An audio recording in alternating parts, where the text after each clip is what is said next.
Priya's कुकिंगला subscribe करा आणि बाजूची बेल आयकॉन क्लिक करा, त्यामुळे येणाऱ्या व्हिडिओची नोटिफिकेशन तुम्हाला मिळेल.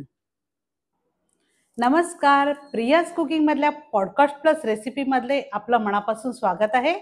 आपण प्रियाज कुकिंग या चॅनलवर वेगवेगळे विषय घेऊन नेहमीच भेटत असतो. तर आजचा विषय आहे मुलांच्या विद्यार्थ्यांच्या आरोग्याविषयी, मानसिक आरोग्याविषयी.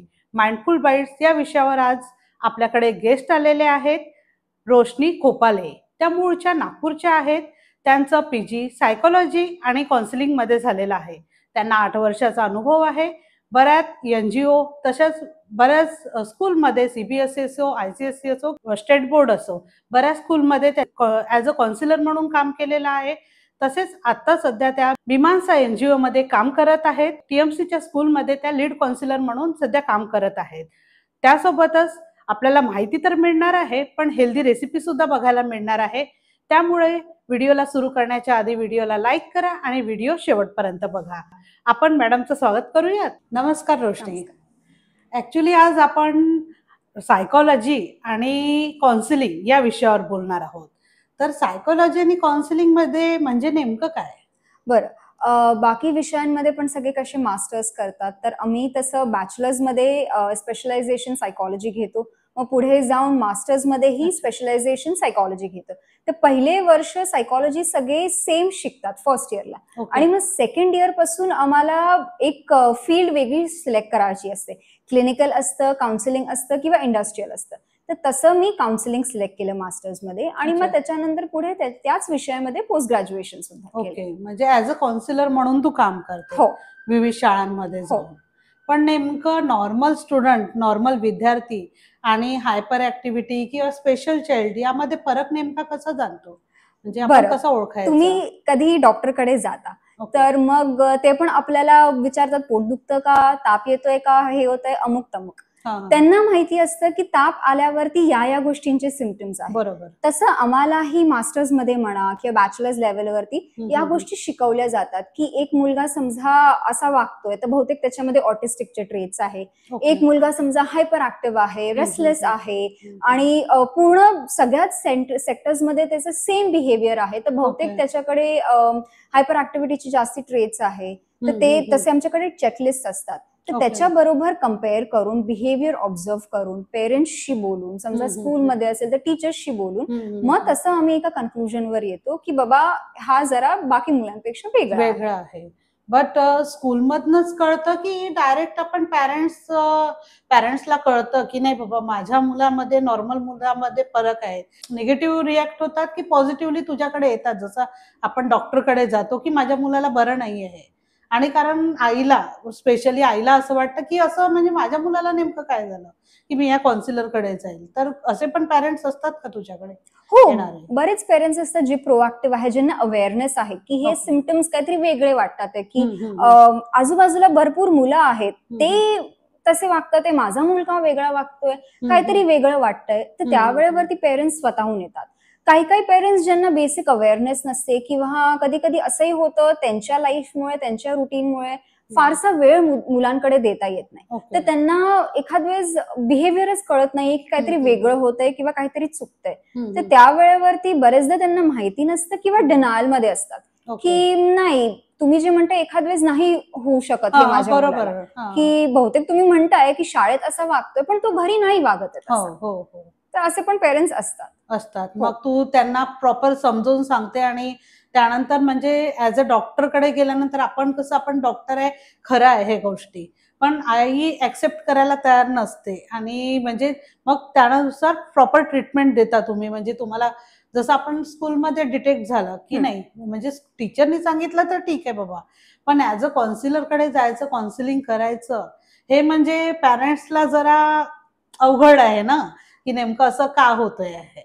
असं अवघड वाटतं, पण जेव्हा आम्ही पेरेंट्सना हे समजवतो की बाबा आम्ही इथे तुमच्या मुलाला नावं ठेवायला नाही आहोत किंवा तुमच्या पेरेंटिंग मध्ये काही खोट काढायला नाही आहोत, आमचा उद्देश हेच आहे की आम्हाला असं वाटतंय की आम्ही तुमच्या मुलाला मदत करू शकतो आणि त्याच्यामुळे तुमच्याच मुलाचं भविष्य चांगलं होणार आहे, की फायदा होणार आहे. तर हे जेव्हा पेरेंट्सना कळतं आणि पटतं, मग त्यावेळेवरती सोपं होऊन जातं बऱ्यापैकी. पण स्कूलमध्ये म्हणजे टीचरला कसं काय हे होतं की मुलांना मुलांमध्ये काहीतरी चेंजेस दिसत आहेत. तू असं पण म्हणशील की आता ब्लॅकबोर्डवर पण लिहिलेलं मुलांना कॅच करता नाही येत आहे, की आईजचा पण प्रॉब्लेम येतो आहे. देन रायटिंगमध्ये पण कमी पडतायत. किंवा मग असं म्हणजे टीचर शिकवत आहे, नॉर्मल मुलं स्टुडंट ऐकत आहेत, पण तोच एक मुलगा असतो की काहीतरी इकडे पळापळ करतो. तर ते डायरेक्ट पॅरेंट्सला सांगतात की तुला डायरेक्ट कॉन्टॅक्ट करून तुझ्याशी कन्सल्ट करतात? दोन्हीही करू शकतात, ओके. माझ्याशीही बोलू शकतात किंवा कधी कधी एकदम असं त्यांची पेरेंट्सशी बऱ्यापैकी म्हणजे रॅपो असेल किंवा पेरेंट ओके. टीचिंग मध्ये येतात पेरेंट्स, हम्म. तर मग टीचरचं बोलणं झालं असेल तर टीचर थोडंसं विचारते की असा करतोय तर मग घरी सुद्धा करतो का, कारण की थोडंसं नॉलेज आणि बॅकग्राऊंड टीचर्सनाही असतं या विषयावरती. आणि त्यांची परमिशन घेतली जाते पहिली गोष्ट तर काउन्सिलरकडे पाठवण्याच्या आधी. डिरेक्टली कधीही मुलाला काउन्सिलरकडे पाठवत नाही. पेरेंट्सची परमिशन असते, शाळेला माहिती असतं, कारण की ही मुलं मायनर आहेत. तर डिरेक्टली आम्ही त्यांचं काउन्सिलिंग करू शकत नाही. पेरेंट्सशी बोलावं लागतं, पेरेंट्सचे कन्सेंट घ्यावं लागतं, त्यानंतर त्यांचं अप्रुव्हल असेल तर ट्रीटमेंट होईल. हा, पण एक पॉझिटिव्हली घेतलेलं खूप बरं, कारण अगदीच बरं. छोटे मुलं असतात तेव्हाच आपल्याला कळतं. बरोबर. पण हे जन्मजात असतं की मुलगा म्हणजे बॉर्न झाल्यानंतर ह्या सगळ्या ऍक्टिव्हिटी होतात, असं नेमकं काय आहे? काही डिफिकल्टीज प्रीनेटल पण असतात. म्हणजे प्रीनेटल आणि पोस्टनेटल म्हणजे काय, जेव्हा बाळ आईच्या गर्भात असतं तेव्हा आईची मनस्थिती म्हणा किंवा घरचं वातावरण कसं आहे, त्या सगळ्या गोष्टींमुळेही म्हणजे कधी कधी आता आजच्या जनरेशन मध्ये समजा कन्सीव्ह करायच्या आधी आई ड्रिंक करत असेल किंवा स्मोक करत असेल, त्या गोष्टींचाही असर होतो त्या फिटसवरती. आणि त्याच्यानंतर समजा बाळ जन्माला आला, त्याच्यानंतर एखाद वेळेस आईला समजा डिप्रेशन कधी कधी होतं पोस्टपार्टम, त्याच्यामुळे ती मुलाकडे लक्ष देऊ शकत नाही, त्यामुळेही मुलांना त्रास होतो. किंवा घरी सतत भांडणं चालले, नवरा बायकोंमध्ये भांडणं चालले, त्यामुळेही मुलांचं सेल्फ कॉन्सेप्ट आणि सेल्फ एस्टीम अफेक्ट होते. तर असं भरपूर आहे की जन्मापासूनही प्रॉब्लेम्स होतात आणि काही काही जन्मानंतर सुद्धाही होऊ शकतात. ओके, म्हणजे आयुर्वेदानुसार जेव्हा गर्भसंस्कार बोललं जात होतं ते खरं आहे, याच्यानुसार कळते. कारण पहिले असं खूप असं नव्हतं की नाही मुलगा असं ठीक आहे, खूप असं शिकायचं नाही, पण असं ऍक्टिव्हिटी किंवा हल्ली तो ऑटिझम की हायपर ऍक्टिव्हिटी हा शब्द प्रकार वाढत आहे आणि तो डिटेक्ट झाला की पॅरेंट्सला टेन्शन येतं की नेमकं माझा मुलगा काय वेगळा, म्हणजे असं टेन्शन येतं बऱ्यापैकी. आणि टेन्शन आणि थोडंसं पुढचं मग मार्गही त्यांना असं वाटतं की कठीण आहे किंवा आमच्या नंतर आमच्या मुलांचं काय होणार. म्हणजे त्यांची पण बाजू बरोबर आहे की सगळ्यांना वाटतं की आपला मुलगा किंवा मुलगी नॉर्मल मोठं व्हावं की नॉर्मल संसार करावं, तर कुठे कधीतरी त्यांना ते मनात येतात विचार की बहुतेक हे असं नाही होणार बाबा. मग त्यावेळेवरती त्यांची जी विचारसरणी आहे ती मी म्हणत नाही की चुकीची आहे, तेही बरोबर आहे त्यांच्या जागेवर. पण मुलं अंडर प्रेशर असतात, स्ट्रेस असतो, नेमकं तो म्हणजे कसा घालवणार? म्हणजे आता कधी कधी काही काही मुलांना एक स्पेसिफिक इश्यू रिलेटेड असतं की बाबा एक्झाम आले की या मुलाला स्ट्रेस होतो. काही काही मुलं इन जनरल स्ट्रेस्ड असतात परफॉर्मन्स घेऊन. तर कधी कधी असंही असतं की पेरेंट्सची पण एक्सपेक्टेशन्स खूप असतात की माझ्या मुलांनी असं केलंच पाहिजे, माझ्या मुलांनी तसं केलं पाहिजे. किंवा कधी कधी मुलांचंही असं असतं माझे सगळे फ्रेंड्स करतात आहे, मलाही करायचंय. तर त्यावेळेस स्वतःही ते मूल स्वतःवरती तेवढं प्रेशर घेतं की नाही मला आलंच पाहिजे. कधी कधी पेरेंट्सही असतं की नाही तुला आलंच पाहिजे. पण मी हेही म्हणत नाहीये, कॅपॅसिटी असते मुलांची, कधी कधी आळसही करतात, तर थोडं पुश करणं भाग आहे, पण एवढंही नाही की त्याचं त्यांना स्ट्रेस व्हावं किंवा प्रेशर घ्यावं. मग हा नॉर्मल स्टुडंट आपण म्हणू शकतो की अंडर प्रेशर म्हणजे पालकांचं असेल किंवा आपण कॉम्पिटिशन म्हणू शकतो की माझा मित्र अमुक अमुक करतोय म्हणून मला करायला पाहिजे, हे नॉर्मल व्यक्तीमध्ये म्हणजे स्टुडंट मध्ये दिसतं. आणि हेल्दी कॉम्पिटिशन म्हणतो आपण. बरोबर. पण अशा कुठल्या अशा म्हणजे आपण म्हणू शकतो की यातला काय फरक आहे, काहीतरी वेगळं करतात का मुलं? म्हणजे ब्लॅकबोर्डवरच दिसत नाही आपण बोललो, किंवा स्पीड कमी आहे, तर त्याची वेगवेगळी ट्रीटमेंट असते की कसं, म्हणजे त्याच्यावर तुम्ही वर्क कसं करता? म्हणजे ते आता त्याचं कॉज बघावं लागेल की आता कधी कधी काय होतं मुलांना दिसत नाही, तर कधी कधी आयसाईटचा इश्यू असतो किंवा आय हँड कोऑर्डिनेशन नसतं. म्हणजे दिसतंय, वाचता येतंय, पण ते बघून पुस्तकावरती उतरवायला त्या बाळाला जमत नाही. तर भरपूर गोष्टी असतात त्याच्यामध्ये, तर ते इंडिव्हिज्युअल असतं तर त्यावेळेवरती मी एक एक मुलांशी बोलून त्यांची केस हिस्ट्री घेऊन पेरेंट्सशी बोलून मग नंतर पुढे थेरपीज प्लॅन करतो. ओके. आणि मुलांमध्ये अँझायटी असतं की नाही बाबा, म्हणजे एक कुठे काही गेलं तर घाबरतात मुलं, म्हणजे नेमकं काय अँझायटी म्हणजे नेमकं काय? आता एन्झायटी होण्यासाठी कारणं भरपूर आहेत. ओके. आणि सगळ्यांची वेगवेगळी कारणं आहेत. समजा आता तुम्हाला ट्रेननी जाण्याची एन्झायटी होत असेल तर मला बसनी जाण्याची एन्झायटी होत असेल, तर सगळ्यांना सेम एन्झायटी होते आपण हे बोलू शकत नाही. बरोबर. पण आता ते होण्यामागेही कारणं असतात. आधी आयुष्यात काहीतरी झालं असेल, त्याची भीती मनात बसली असेल तर आपण ते परत झालं, ज्याला आम्ही ट्रिगर्स म्हणतो, की ते परत झालं की ते आठवतं, त्याच्याने अँक्शियस होतात, हार्टबीट्स रॅपिड होते, पाम स्वेट करायला लागतात, तर या सगळ्या गोष्टी होतात. तर सगळ्यांचे वेगवेगळे कारणं आहेत. अच्छा. तर असं मी हे म्हणू शकत नाही की तुम्हाला ह्याच्याने होते तर मला त्याच ह्याच्याने एन्झायटी व्हायला असं नाही की म्हणजे पॅरेंट्सनी असं सगळं ओळखून, आणि पॅरेंट्सचं आणि मुलाचं नातं नेमकं कसं असायला हवंय, पॅरेंट्सची भूमिका काय आहे यात नेमकी? पेरेंट्सची सगळ्यात मोठी भूमिका आहे. आता मूल जगात आलं की सगळ्यात पहिले आई वडिलांबरोबर राहतं, आई वडिलांबरोबर वाढतं, सगळ्यात पहिला इंटरॅक्शन पण आई वडिलांबरोबर असतं. तर तोच बॉन्ड सिक्युअर्ड आणि हेल्दी नसेल, त्याच रिलेशनशिप मध्ये अनकंडिशनल लव्ह नसेल, तर मग पुढे त्या मुलाला किंवा त्या मुलीला बाकी नात्यांमध्ये ट्रस्ट डेव्हलप करणं खूप कठीण होतं. बरोबर. म्हणजे समजा एक आई वडील म्हणत असेल की तू हे केलं तर तुला हे मिळणार, बरोबर, म्हणजे अनकंडिशनल लव्हच नाहीये तिकडे. म्हणजे असं कोणीतरी पाहिजे की काही झालं, किती झालं की मी तुझ्या पाठीशी आहे. ही जेव्हा सिक्युरिटी मुलांना येते ना, तर त्यांचं सेल्फ कॉन्सेप्ट आणि सेल्फ एस्टीम म्हणा किंवा सेल्फ कॉन्फिडन्स म्हणा खूप वाढतो. ओके. म्हणजे पॅरेंट्सचं आणि मुलाचं नातं अगदी घट्ट पाहिजे आणि त्यांनी विश्वास ठेवायला पाहिजे. बरोबर. आणि थोडं ना स्पेस देणं गरजेचं आहे, त्यांना इंडिपेंडेंट बनवायचं गरजेचं आहे. आता 10 वर्ष 15 वर्ष आपण मुलांबरोबर असू, बघत राहू की अरे कॉलेजला चालले, क्लासेसला चालले, नजर ठेवत राहू, पुढचं आयुष्य त्यांना एकटं जगायचं आहे. मग आपल्याला त्यांना तेवढं स्ट्रॉंग, इंडिपेंडेंट आणि खंबीर बनवायचं आहे, त्यांचे कोपिंग मेकॅनिझम्स वाढवायचे आहे की आपल्यानंतर किंवा आपण घरी असू तरी आपलं मूल बाहेर जाऊन चुकीचा निर्णय घेणार नाही किंवा चुकीच्या गोष्टी करणार नाही किंवा चुकीच्या लोकांबरोबर जाऊन अफेक्ट होणार नाही.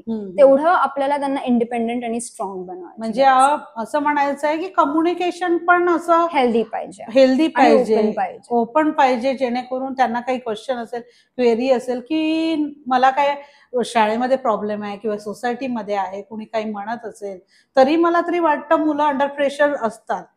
असं मी आता बऱ्याच ठिकाणी जाते आणि बऱ्याच लोकांना भेटते, तर त्यांचे मुलं असं अंडर प्रेशर की मी असं कसं सांगू, कसं व्यक्त होऊ. तर त्यामुळे बॉन्डिंग व्यवस्थित असायला हवी. रोशनी, नेमकं नॉर्मल चाइल्ड, देन ऑटिझम किंवा हायपर ऍक्टिव्हिटी आणि स्पेशल चाइल्ड हे वेगवेगळी नावं आहेत, पण नॉर्मलचं ठीक आहे, आपण नॉर्मल एक विद्यार्थी म्हणू शकतो किंवा नॉर्मल व्यक्ती म्हणू शकतो, पण या 3 मधला फरक नेमका काय आहे? तर आता सध्या आम्ही असं स्पेशल चाइल्ड म्हणून म्हणत नाही त्यांना, डिफरंटली एबल्ड म्हणतो, कारण की त्यांच्या गरजा वेगळ्या आहेत, बस एवढं. पण हे ऑटिस्टिक मुलं किंवा हायपर ऍक्टिव्हिटी ज्यांना असते किंवा एडीएचडी ज्यांना डायग्नोज्ड होतं, हे डिफरंटली एबल्डच्याच कॅटेगरीमध्ये येतात.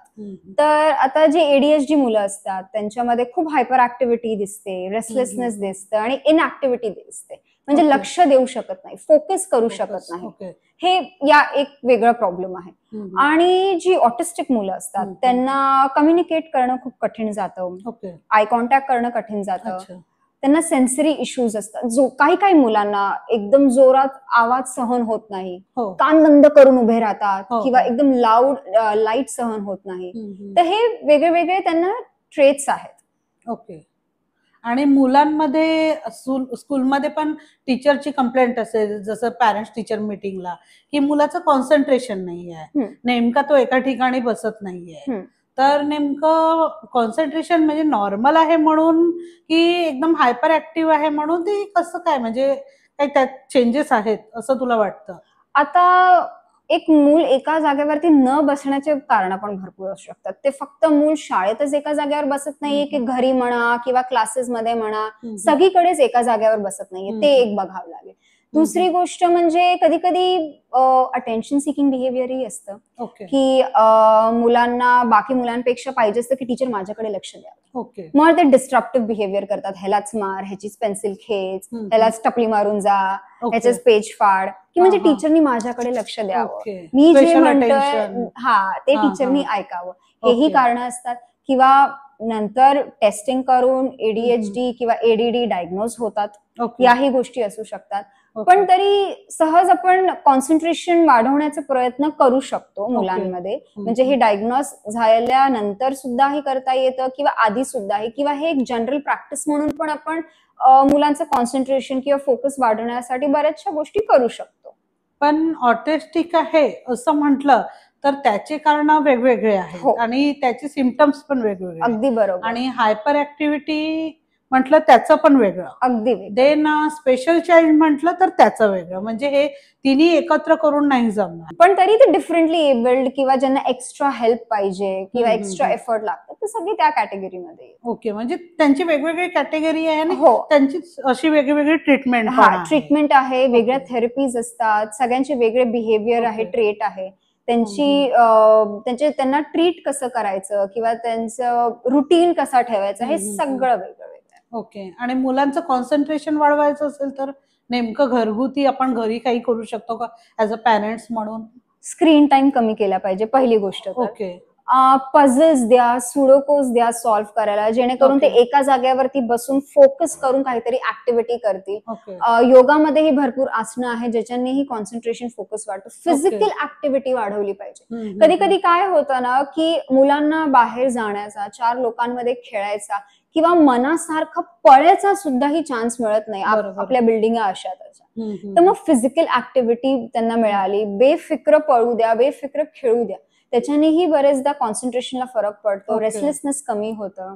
म्हणजे पॅरेंट्सचीच भूमिका महत्वाची. यात सगळं जे आपला पॉडकास्ट सुरू आहे तर पॅरेंट्स खूप महत्वाचं आहे की आपण मुलांना कसं ट्रीट करतो त्याप्रमाणेच मुलांचं बिहेवियर असं चेंज होतं. बरोबर ना? कारण आपण जसं आता स्पेशल चाइल्ड, ऑटिझम किंवा हायपर ऍक्टिव्हिटी किंवा नॉर्मल हे का म्हणजे 4 याच्यात जन्मातूनच असतं. काही आपण जन्मानंतरही होतं एन्व्हायरमेंटमुळे, जे आपण म्हणतो पोस्टनेटल. पण काही जन्मातच असतं, काही जेनेटिक असतं की घरात कोणाला झालेलं आहे किंवा घरामध्ये आहे म्हणून एक जनरेशन स्किप होऊन वगैरे येतं. तर असं हेही नाही म्हणता येणार पूर्णपणे आई वडिलांचं, पण लवकर कळलं तर लवकर आपण थेरपीज चालू करू शकतो, लवकर ट्रीटमेंट चालू करू शकतो. आणि या सगळ्या गोष्टीचं फक्त एक आहे की हे आजारासारखं नाहीये, तापासारखं नाहीये, गोळ्या घेतल्या आपण बरं होणार. बरोबर. एखाद वेळेस हे लाईफ लॉंग चालू शकतं. आपण ट्रीटमेंट घेऊन, थेरपीज करून फक्त ह्यांची जी इंटेन्सिटी आहे सिम्पटम्सची ती कमी करू शकतो, अवेअरनेस स्प्रेड करू शकतो, त्याच्यामुळे मुलांना मदत होते. बरोबर. आपण एवढं करू शकतो, पण एकदमच मुळातून जाईल असं नाहीये. आणि जे हायपर मुलं असतात तर या मुलांना जर स्पोर्टमध्ये घातलं तर बऱ्यापैकी त्याचं म्हणजे एनर्जी जी आहे थोडंसं, आता काय 6 तास शाळा जाणं येणं यात बराच वेळ, अर्धा दिवस निघून जातो. पण मग परत ट्युशन लावतात, ट्युशन मध्ये जाऊनच बसायचं असतं. मग ती जी एनर्जी आहे ती साठवून राहते आणि ती नेमकी कुठून तरी बाहेर पडते की मुलं कुठे गेलं, बर्थडेला गेलं की कुठे पार्टी असेल, कुठे काही असेल तर त्याची चिडचिडपणा किंवा आपण पॅरेंट्स म्हणून जातो की फ्रेंड म्हणून जातो, पण आपल्याला लक्षात येतं की काहीतरी चेंज होते. तर या मुलांना स्पोर्ट्स मध्ये बऱ्यापैकी म्हणजे हे करू शकतात. अगदी. आता या मुलांचं काय होतं बघा, आता तुम्ही शाळेत जाता, तिकडे पण एक रिस्ट्रिक्टेड कन्स्ट्रक्टेड एन्व्हायरमेंट असतो. टीचर म्हणते इथेच बसायचं, टीचर म्हणते रो मधून बाहेर निघायचं नाही, कारण की तिचं काम वेगळं आहे. ट्युशन मध्येही तेच असतं, आम्हाला लोकांचं ऐकायचंय, आम्हाला एका जागेवर बसायचंय. घरी आईचं ऐकायचंय, वडिलांचं ऐकायचं, सगळ्यांचं. मग मी माझ्या मनाचं कधी करू, मी माझ्या मनासारखं किंवा माझ्या मनासाठी कधी जगू जिकडे मला कोणी काही बोलायला नाहीये. तर तशी एक स्पेस पाहिजे असते मुलांना, की म्हणजे बेधुंद पळू द्या, बेधुंद करू, किंवा मग आपण स्पोर्ट क्लास लावू शकतो. अगदी त्यांना जे आवडतं, स्विमिंग म्हणा, माझ्या मते तर स्विमिंग बेस्ट आहे. त्याच्यानंतर भूक पण लागते, मुलं खातात पण आणि नखरे पण नसतात, जे मिळालं ते खातात. त्यांना फुटबॉल आवडत असेल तर फुटबॉल, क्रिकेट जे. आणि समजा मुलाला एग्रेसिव्ह ट्रेट्स असतील, फक्त कराटे नको, डिस्ट्रक्टिव्ह बिहेवियर आहे, तर मग ते चुकीच्या जागेवरती वापरलं जाईल, उगीच ओके. शाळेमध्ये मारामारी होऊन जाईल. ओके. तर मग जे स्पोर्ट्स मुलांना आवडतात त्यांच्या इंटरेस्टच्या हिशोबाने कुठेतरी त्यांच्या मनासारखं म्हणजे ती एनर्जी आहे जी कुठेतरी चॅनलाइज करणं, पॉझिटिव्हली नाही तर निगेटिव्हली जाते, ती वेस्ट करण्यापेक्षा एक स्पोर्ट मध्ये त्यांच्या मनाप्रमाणे जर झालं तर ते थोडं नॉर्मल मध्ये पण येऊ शकतो. आणि जे ऑथेस्टिक आहे किंवा स्पेशल असं वाटतं, आता तू बोललीस की जन्मजात पण असतं किंवा पॅरेंट्स कडून, पॅरेंट्सच्या सगळ्या चुका नाही पण येतं असं, तर एन्व्हायरमेंट असेल किंवा आपल्या पूर्वजांना असेल किंवा असं होतं ते, पण ते आपण ट्रीटमेंट घेऊन सहज करू शकतो, म्हणजे त्याची थेरपी करू शकतो. आणि जे हायपर ऍक्टिव्हिटी आहे, जे मुलं चंचल आहेत, अगदी म्हणजे कॉन्सन्ट्रेशन लागत नाही, या मुलांना स्पोर्ट्समध्ये बऱ्यापैकी मला तरी वाटते म्हणजे एनर्जी त्यांची इकडे घालवण्यापेक्षा त्या स्पोर्ट्समध्ये म्हणजे ज्यांचं एकदम नॉमिनल लेवल असेल त्यांचं हो, पण ज्यांचे सिव्हिअर असतील त्यांना थेरपीज वगैरे गरज आहे. आणि एकदमच जास्ती आहे त्यांना काही ना मेडिकेशन्स घ्यावे लागतात. ओके. पण ते एक सायकॅट्रिस्ट डिसाइड करतो, म्हणजे आम्ही त्यांना रेफर करतो, आम्ही औषधं देत नाही. ओके, बरोबर. तर मग त्यांना मग आम्हाला सायकॅट्रिस्ट कडे किंवा क्लिनिकल सायकॉलॉजिस्ट कडे पाठवावं लागतं टेस्टिंगसाठी. आणि मग ते एकदमच वाटतं की नाहीच होते थेरपीने, तर मग काही मुलांना मग औषधं घ्यावी. ओके. पण असं आपण आता ते ऑटिझम हे वेगळं, पण मी हे बोलते की असं फक्त नॉर्मल मुलगा आहे, पण असं पण मी बघते आता सोसायटीमध्ये किंवा बर्थडे पार्टीला पण जाते, खूप म्हणजे तो काहीतरी करतो, ड्रिंक सांडवतो किंवा कुणाला तरी काहीतरी बोलेल किंवा टीव्हीचाच आवाज वाढवेल काहीतरी, तर तो म्हणजे सगळीकडे नाहीये पण ह्या इथेच काहीतरी करतो. अशा म्हणजे त्याला थोडंसं मोकळेपणाने मोकळी भेटली की तो काहीतरी करायला बघतो, तो त्या मुलांसाठी स्पोर्ट्स बेस्ट राहील का असं मला म्हणायचं आहे. किती एनर्जी आहे की एनर्जी पेक्षा ना कधी मुलं असेही वागतात की मला कुठे माझ्या मनासारखं करायला मिळत नाही, तर आता आई नाहीये, कोणी बघत नाहीये, मला जे करायचं मी करून घेते. किंवा असंही असतं, मी आधी बोलले अटेन्शन सिकिंग बिहेवियर, 15 मुलं आहे पण मला पाहिजे की माझ्याकडे लक्ष द्यायला पाहिजे, तर मी असंच काहीतरी करणार की अरे सगळे बोलणार अरे काय केलंय, मग ते भले पॉझिटिव्ह अटेन्शन असो निगेटिव्ह अटेन्शन असो, आम्हाला कसंही चालेल पण आम्हाला अटेन्शन हवं. ओके, तसं पण असतं. म्हणजे बरंच असं आपण एक स्पेशल चाइल्ड किंवा ऑटिझम किंवा असं आपण म्हणतो की नाही बाबा हा काहीतरी वेगळा आहे, आणि सोसायटीला नेमकं म्हणजे सोसायटीमध्ये असं तुला काय वाटतं की सोसायटीमध्ये आपण जसे नॉर्मल मुलगा आणि असा स्पेशल, तर आपण आपल्याला कळत नाही हा का असा करतो, तो रागवतो आपण किंवा मारतो, तर हे बरोबर आहे का चुकीचं आहे? म्हणजे आता आपण साधा एक उदाहरण घेऊ की रामश्यामचे मुलं आहेत आणि दोघे एकत्र आले आहेत, पण याचा मुलगा स्पेशल चाइल्ड आहे, याला माहिती नाही, हा असं खूप हे करतोय आणि त्याला तो रागवतो आणि तो रेस्टलेसनेस होतो, त्याला अस्वस्थ होतो तो, आणि मेन म्हणजे माइंडवर पण परिणाम होतो त्याला आणि अगदी शांत राहतो, पण हे पण चुकीचं आहे का? अगदीच चुकीचं. कधी आपल्याला अवेअरनेस नसतं, आपण डिनायल मध्ये असतो, त्यामुळे आपण समोरच्या व्यक्तीचं खूप नुकसान करतो. आता हे सोप्या भाषांमध्ये सांगायला गेलं की मला समजा मराठी येते आणि तुम्हाला इंग्लिश येते, पण तुम्हाला मराठी कळत नाही आणि मला इंग्लिश कळत नाही, तर आपण दोघे एकदम दोन वेगळे भाषामध्ये बोलतोय, तर इथे तेच होतंय. जी भाषा मला कळते त्या भाषेत तुम्ही बोलतच नाही आहात. ज्या प्रकारचे मी इन्स्ट्रक्शन्स घेऊ शकते किंवा ज्या प्रकारचे सिग्नल्स माझ्या ब्रेनला मिळू शकतात, तुम्ही त्या वेळी बोलतच नाही आहात, तर माझी काय चुकी? बरोबर, असं होतं त्या मुलांचं. त्यांची चुकी नाहीच आहे, आपला अप्रोचच चुकीचा आहे, आपण जे त्यांच्याकडनं अपेक्षित करतो ते चुकीचे आहे. म्हणजे त्याचे यूज सेइंग की आपण हत्तीला सांगतोय पोहून दाखव, बरोबर, ते शक्य आहे का? पण काय होतं म्हणजे मेन म्हणजे सोसायटीमध्ये अवेअरनेस वाढवायला. अगदी बरोबर, की म्हणजे आपण टॉर्चर करतो, हा मुलगा का असा करतो.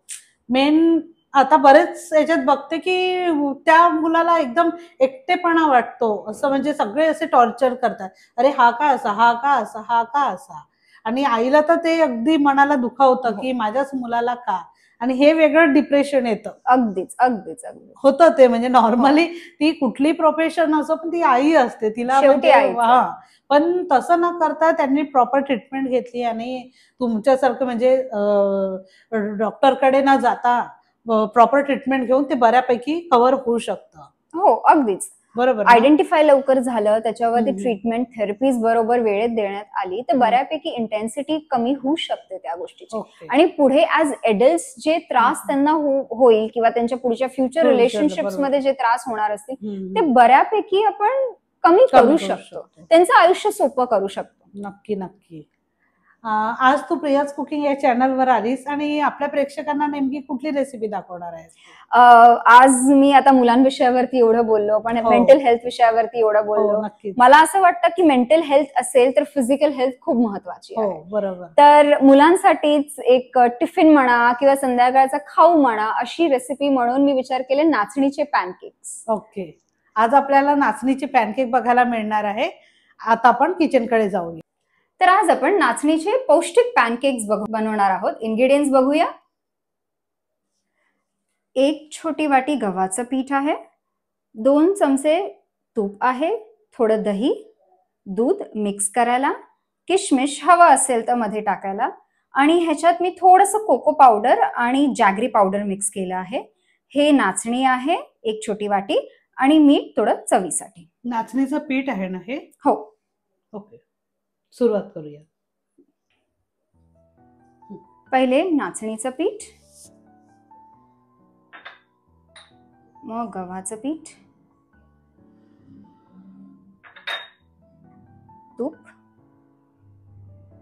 तूप किती? 2 चमचे? 2 चमचे. हो.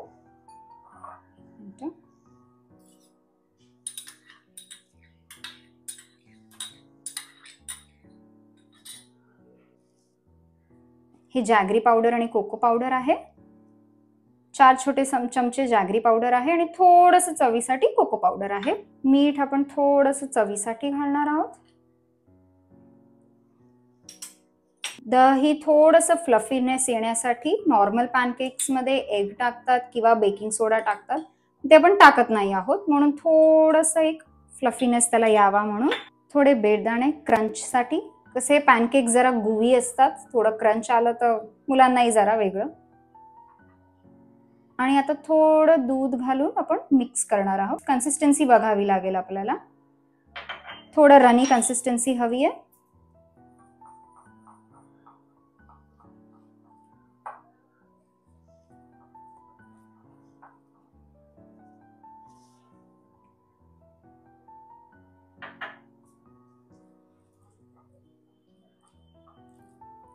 हे चांगलं एकजीव झालं पाहिजे, म्हणजे लंप्स नाही राहिले पाहिजे. हे चांगलं आता मिक्स झालं आहे, एकजीव झालं आहे, लंप्स सुद्धा नाहीये. आता आपण ह्याला 10 मिनिटं साईडमध्ये रेस्टला ठेवणार आहोत. तवा थोडा गरम करून घेऊया. मी इथे नॉनस्टिक तवा न वापरता लोखंडी तवा वापरलाय. शक्य असेल तर नॉनस्टिक वापरणं अवॉइड करा. लोखंडीच बेस्ट आहे हेल्थसाठी. थोडंसं तूप लावून आपण त्याला ग्रीस करून घेऊया, एकदम थोडंसं, म्हणजे चिपकणार नाही ते. आणि ही बॅटरची कन्सिस्टन्सी थोडी रनी पाहिजे, पण थोडं थिक पण हवंय, नाहीतर ते पॅनकेक नाही डोसा वाटणार.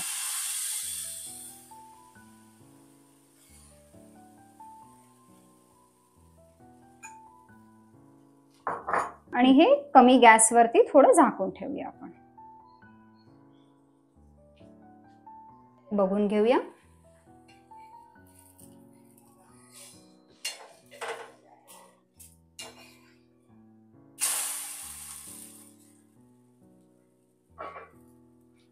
आता परत झाकण ठेवून घ्यायचं नाहीये का? नाही नाही नाही, आता ऑलमोस्ट झालंय ते. अच्छा, परत 1 मिनिटामध्ये हो. आता हा आपला पहिला पॅनकेक होत आला आहे आणि बाकीचे आपण याच प्रकारे करून घेणार आहोत. अशाच पद्धतीने आपण इतर सुद्धा हो करू हो शकतो ना? हो. थोडं व्हायचंय हे अजून. हे होत आलं आहे, तर मी हे काढून घेते आणि अशाच प्रकारे आपण अजून बनवून घेऊ शकतो. खूप छान रेसिपी बनवली रोशनी तू. कारण आपण पॉडकास्ट तर घेतला, पण त्यासोबत हेल्दी रेसिपी सुद्धा बनवून दाखवलीस. मी टेस्ट करते.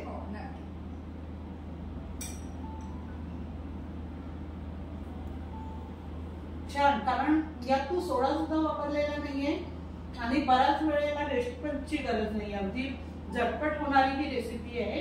त्यात साखर न वापरता तूप सुद्धा केलेली आहे आणि मुलांना टिफिनवर द्यायला किंवा दुपारचा खाऊ आपण 4 वाजता मुलांना, बऱ्याच मुलांना भूक लागते, अशा वेळेस अगदी इन्स्टंट हे पॅनकेक बनवू शकतात आणि नाचणी असल्यामुळे अगदी पौष्टिक आहे. मैद्याचा सुद्धा अजिबात वापर नाहीये. तू पण टेस्ट कर थोडं. आणि हे कसं जे घरी सामग्री असते त्याच्यानेच बनवलेलं आहे, काही असं एकदम वेगळं बाहेरून आणायची गरज नाही. बरोबर. म्हणजे एकदम लहान मुलांनी डिमांड केली आपण पटकन झटपट बनवून पण देऊ शकतो. खरंच छान टेस्ट आलेली आहे. तू माझ्या चॅनलवर आलीस, तुझा अनुभव कसा होता? बरेच दिवसापासून मी तुमचे व्हिडिओज बघते आहे, तुम्हाला फॉलो करते आहे, रेसिपी बनवण्याचा प्रयत्न करते. तर तुमचेच आभार की तुम्ही मला हा प्लॅटफॉर्म दिला, मला अपॉर्च्युनिटी दिली की मी काहीतरी बनवून दाखवू तुमच्यासाठी, तुमच्या प्रेक्षकांसाठी. त्याच्यासाठी थँक्यू सो मच. आणि की व्हिडिओज बघा तुमचे आणि रेसिपीज पण बनवा. त्याबरोबर अजून हे जे व्हिडिओज लाईक करा, फॉलो करा, शेअर करा, सबस्क्राईब करा आणि बघा जेवढं रेसिपी अजून तुम्ही त्यांची स्प्रेड करू शकाल तेवढं त्यांच्यासाठीही बरं आहे आणि लोकांसाठीही बरं आहे, कारण ते खूप वेगवेगळ्या प्रकारच्या रेसिपी बनवतात. कारण आपला प्रियाज कुकिंगचा हाच उद्देश आहे की पॉडकास्ट तर घ्यायचा, लोकांना माहिती तर मिळायलाच हवी, त्यासोबतच हेल्दी रेसिपी सुद्धा बघायला मिळेल. तू म्हणजे सोसायटीला कुठला संदेश देऊ इच्छिते? घाबरू नका, मुलांची काळजी घ्या आणि जराही काही वाटलं की जर असं वेगळं बिहेवियर आहे मुलाचं किंवा 10 दिवसापासून वेगळा वागतोय तर भेटा, बोला काउन्सिलरशी, दुसऱ्या लोकांशी विचारा की तुमचं पण मूल असं करतंय का, की हे फेज आहे या मुलांचं. जेवढं तुम्ही बोलाल, जेवढं त्या विषयावरती लोकांशी चर्चा कराल तेवढंच तुम्हाला पुढे सोपं होईल. भीती बाळगू नका. करिअर गायडन्ससाठी म्हणा किंवा बेसिक रिलेशनशिप आणि आपले बॉन्ड कसे असतात मुलांबरोबर ते वाढवण्यासाठी सुद्धा एवढं क्षुल्लक कारणासाठी पण तुम्ही एका काउन्सिलरकडे जाऊ शकता. तुम्ही असं नाही की तसं मी रोशनीचा नंबर देते आहे डिस्क्रिप्शन बॉक्समध्ये आणि तुमच्या जवळच्या काउन्सिलरला सुद्धा भेटू शकता. आणि किंवा तुम्हाला काही डाऊट असतील आणि तुम्हाला ते सोसायटीमध्ये सांगायचे नसतील तर तुम्ही पर्सनली रोशनीला फोन करू शकता आणि त्यांचं कन्सल्टेशन घेऊ शकता.